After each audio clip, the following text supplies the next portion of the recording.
గోదావరి జిల్లాలో ఉన్నటువంటి పరిస్థితిని కూడా రాజబాబు ఏంటి అసలుకి ఈ షాపులకు సంబంధించి కూడా మనం చూస్తున్నాం. ఇక్కడ కూడా చాలా విస్తృతంగా దరఖాస్తులు అయితే నమోదవుతుంటాయి.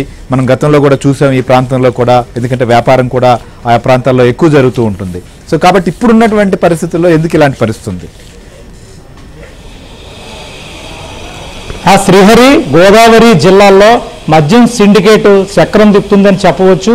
ఎందుకంటే కొత్త మద్యం పాలసీ ద్వారా రాష్ట్ర ప్రభుత్వానికి ఆదాయం వస్తుందని భావించినప్పటికీ కూడా మద్యం సిండికేట్లు తెరపైకి వచ్చారు. ఎమ్మెల్యేలను కలిశారు. ఇక్కడ కూటమి ఎమ్మెల్యేలు కావచ్చు, కూటమి నేతలు కావచ్చు, వీళ్ళంతా కూడా ఒక రహస్య ఒప్పందం కుదుర్చుకొని మద్యం షాపులను ఎట్టి పరిస్థితుల్లోని తమ అనుచరులకే దక్కాలి, వాళ్ళు చెప్పిన వాళ్ళకే ఇవ్వాలనేది కూడా ఇక్కడ ఎమ్మెల్యేలు కూడా ఆదేశించినట్టు కూడా తెలుస్తుంది. ముఖ్యంగా చూస్తే కనుక ఉమ్మడి తూర్పుగోదావరి జిల్లాకు సంబంధించి ఇటు కూటమి నేతలు, ఎక్సైజ్ అధికారులు ఇద్దరు కూడా కుమ్మక్కయ్యి మద్యం సిండికేట్తో కుమ్మక్కయ్యి ఎవరికి ఏ షాప్ కేటాయించాలి, ఎవరికి ఏ షాప్ ఇవ్వాలనేది కూడా దాదాపు ఖరారైంది.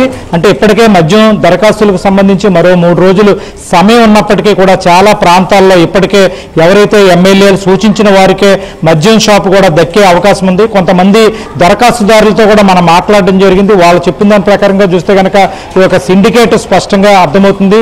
ఎమ్మెల్యే తనకు హామీ ఇచ్చారు, 2-3 దరఖాస్తు చేసినప్పటికీ కూడా వాళ్ళందరికీ కూడా విరమించుకుంటారు, షాపు మాత్రం తనకే దక్కుతుంది అనేది కూడా కొంతమంది దరఖాస్తుదారులు చెప్తున్న పరిస్థితిని బట్టి చూస్తే కనుక ఇక్కడ ఉమ్మడి తూర్పుగోదావరి జిల్లాలో సిండికేట్ చాలా స్పష్టంగా కనపడుతుంది. ఇప్పటికే కొంతమంది ఎమ్మెల్యేలు ఇక్కడ కొన్ని రహస్య సమావేశాలు ఏర్పాటు చేసి ఎవరైతే మద్యం షాపు ఆసక్తి చూపుతున్నారో, మద్యం షాపు కావాలనుకుంటున్నారో వాళ్ళందరితోటి కూడా సమావేశం ఏర్పాటు చేసి వాళ్ళ వివరాలు ఎక్సైజ్ శాఖ అధికారులకు కూడా ఇవ్వడం జరిగింది.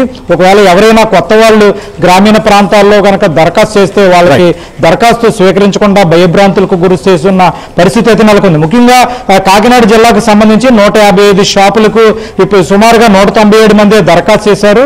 తూర్పుగోదావరి జిల్లాకు సంబంధించి 125 షాపులకు 400 దరఖాస్తు చేశారు. ఇక అంబేద్కర్ కోనసీమ జిల్లాకు సంబంధించి 133 షాపులకు 300 మంది దరఖాస్తు చేశారు. ప్రస్తుతం అయితే దరఖాస్తుదారులు కొత్తగా ఎవరూ ఆసక్తి చూపట్లేదు. ప్రస్తుతం అయితే కూటమి నేతలు కనుసన్నల్లోనే ఎక్సైజ్ దరఖాస్తు కొనసాగుతున్నాయి. శ్రీహరి, రైట్ రాజాబాబు. సో అర్థమవుతుంది, ఖచ్చితంగా చాలా చోట్ల కూడా ఇలాంటి